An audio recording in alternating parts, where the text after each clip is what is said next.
구혜선 씨 작품을 한번 보면 제 평가는 이렇습니다.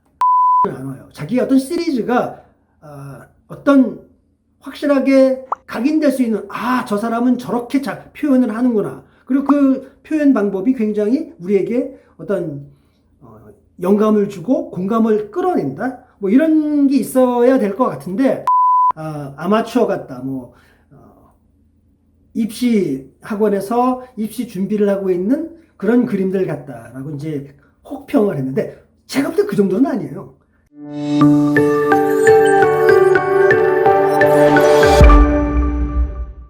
여러분들도 하실 수 있고요. 이미 하시고 계신 분도 있을 겁니다. 미대를 나오셔서 화가 작업을 하시는 분도 계실 거고요. 또 어떤 분은 저희 그 구독자들 중에도 보면 취미 미술로 시작을 하시려고 하는 분들, 하시고 계신 분도 계십니다. 또 학생들도 있죠. 저 같은 경우에는 저희 학생들도 있고. 어느 누구도 미술을 할 수 없다? 이건 아니라는 거죠. 완전히 오픈되어 있다는 생각입니다. 그 다음에 이제 과거 역사에서도 증명되었지만 미술하는 것을 진정으로 좋아한다면 누구나 화가가 가능하고요. 단 성공적인 화가이냐 성공적이지 못한 화가이냐는 다양한 사회적 여건에 의해서 이제 어떻게 보면 달라질 수가 있어요. 자기가 살던 그 사회에서는 성공적이지 못한, 즉 잘 알려지지 못하고 또는 전시할 기회가 부족하고 무명으로 생을 마감한 화가들도 많이 있을 수 있습니다. 하지만 그 사람들이 꼭 실패한 화가다? 그렇게 단정 짓기는 어렵죠. 오히려 시대가 변하면서 인정받는 그런 화가들도 굉장히 많다는 거죠. 그 다음에 이제 앞에 새 아트 테이너 같은 경우를 보면은 이 사람들 같은 경우에는 사회에서 그들을 칭하기 위해 불린 거고요. 아트 테이너라는 이름으로. 제가 볼 때는 그냥 그들은 단지 그림 그리는 사람들일 뿐이에요.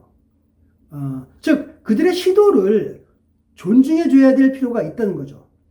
그 사람들이 연기자이든 인기 가수이든 이거를 바라볼 게 아니라 그 사람이 그린 작품, 그 작품이 정말 내 마음에 드는가, 이 작품이 정말 영감이 오고 훌륭한 작품으로 이렇게 받아들일 수 있는가, 독창적인가, 이런 부분을 좀 그런 관점으로 포커스가 이루어져야 될 것이 아닌가. 그거는 매체도 마찬가지입니다. 어쩔 수 없어요. 이 사람들은 인기 연예인들이에요.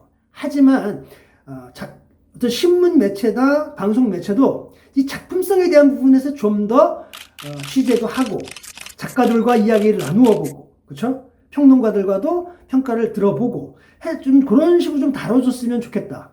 단순히 셀럽이기 때문에 그들의 작품을 다룬다? 이건 조금 많은 알려지지 않은 훌륭한 작가들에게 스트레스를 주기도 하고요. 어떤 굉장히 패배감을 느끼기도 하는 이런 게 될 수 있습니다. 그러니까 그건 좀 주의하셔야 될 것 같고요. 그 다음에 이제 진중권 씨가 이야기했듯이 전문적인 교육을 받은 사람들이 그들만의 리그를 만들고 그 리그에 들어오고자 하는 사람들, 이런 사람들을 이렇게 막 배척하거나 그 사람들에게 인색하게 하고 자기들끼리만 논다? 사실 실질적으로 그런 사람들 사실 많은데 그러지 말아달라는 거죠. 오히려 여러분들이 그런 부분에서는 미술에서는 선배일 수도 있잖아요. 그리고 좀 더 전문가일 수도 있어요. 그러면 오히려 더 오픈해주고 여러분들이 갖고 있는 진심된 어떤 그런 마음들을 좀 더 온화하게, 풍성하게 이렇게 공유를 하고 조언을 준다면 어떨까 하는 생각이 간절히 듭니다. 왜냐하면 여러분들이 자꾸 저런 식으로의 정말 이유 없는 비판들을 하고 담을 친다면 미술 시장은요 점점 더 좁아집니다. 예를 들어서 배우가 좀 알려져 있죠? 저 사람이 만약에 그림을 그렸어요. 그 작품이 정말 훌륭한 작품인지 아닌지를 떠나서 많은 사람에게 알려질 수 있는 거고요. 그걸 통해서 많은 사람들이 관심을 갖게 됩니다. 미술에 대해서 밑에도 관심이 없던 사람도 하정우가 또는 솔비가 또는 구혜선이 좋아서 관심을 갖게 될 수도 있는 거예요. 그러다 보면 다른 작가들의 작품들도 역시 관심을 갖게 되고 미술을 사랑할 수 있게 되는 거죠. 미술을 우리가 사랑하게 만들어야 될 우리는 임무가 있고 의무가 있는 겁니다. 그렇죠? 자, 그 다음에 아트 테이너들은 현재 화랑들이나 미술상들에 의해서 어떤 상품적인 가치의 수단으로 쓰이는 경향도 좀 있어요. 몇 천만 원이 팔렸다. 이거보다는 그 작가의 작품성에 대해서 좀 더 부각돼야 되는 부분이 있고요. 그런 부분은 좀 아쉬운 부분이죠. 또 아트테이너들도 마찬가지입니다. 이제 간혹 뭐 솔비 씨도 있고 뭐 이런 아트테이너들 중에도 보면 좀 겸손해질 필요가 있어요.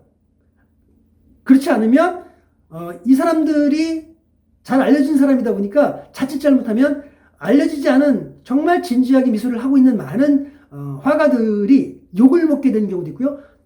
또는 삐딱하게 이렇게 비춰질 수도 있기 때문에 여러분들이 그만큼 사회에 많이 알려져 있고 또 인기를 받고 있다면 그만큼의 어떤 배품이 분명히 있고 행동거지나 이런 부분에서도 좀 더 겸허하게 공부하는 어떤 그런 스타일의 작가 활동 행동들이 보여져야 되지 않을까 저는 그렇게 생각합니다. 마지막으로 미술 전공자로서 미술이 어떤 전업인 화가들은 좀 더 자존감을 가질 필요가 있어요. 그래야 이런 엉뚱하게 홍대 이 작가님 같은 그런 행동들을 보이지 않고 의연하게 작업 활동을 할 수가 있지 않을까 하는데요. 부러워하거나 어떤 질투심에 다른 사람들의 작품을 폄하하는 거 이런 건 필요가 없다는 거죠. 자긍심을 가지고 작업해야 된다. 자, 여기까지인데요. 사실 끝내기 전에 저 한 가지를 꼭 말씀드리고 싶어요. 진중권 씨가 얘기했지만 저도 똑같이 말씀을 드리고 싶어요. 저도 한번 그래서 이분, 즉 홍대 이 작가님의 작품을 한번 봤어요. 봤더니 이분은 지금 솔비 씨나 구혜선 씨가 뭐 남의 작품을 좀 비슷하게 따라한 것 같다, 작가가 별로 이런 것 같다라는 그런 거를 말할 자격이 없는 분인 것 같아요. 심지어 더더욱이 그 영국까지 유학까지 갔다 왔어요. 명문대. 그쵸? 그럼에 불구하고 이 작가님의 이 작품들을 보면 딱 떠오르는 작가가 있습니다. 바로 낸시 랭의 타부 요기요입니다. 낸시 랭의 작품과 이 작품은 뭐 어떤 차이가 있나요? 거의 없어요. 그리고 팝아트라고 소위 말하는 작업들 중에 이렇게 만화 커트 같이 일본 만화가 됐다. 이런 식으로 그리는 거 굉장히 흔합니다. 그거 하면서 다른 사람 뭐 어쩌라고요? 제가 볼 때는 진중권 씨가 말한 것처럼 이 작가님, 당신의 그림이 더 허접한 것 같습니다. 대원쌤의 미술적 참견 시점, 대원쌤이었습니다. 내용이 좋으셨다면 좋아요와 구독 그리고 알람 꼭 설정해 주시고요. 전적으로 제 개인적인 경험과 지식을 통해서 개인적인 의견을 이야기한 것이고요. 꼭 말씀드리고 싶은 것은 뭐 이 작가님만이 아니라 다른 사람에게 폄하하는 그런 일부러 비판하고 싶은 그런 목적에서 이 영상을 만든 게 아닙니다.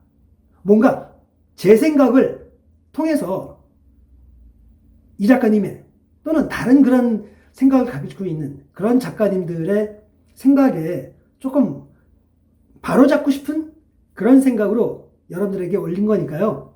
오해하지 마시고요. 우리 같이 이 미술 시장을 좀 더 건강하게 활성화시킬 수 있도록 작가는 작품으로 이야기합시다.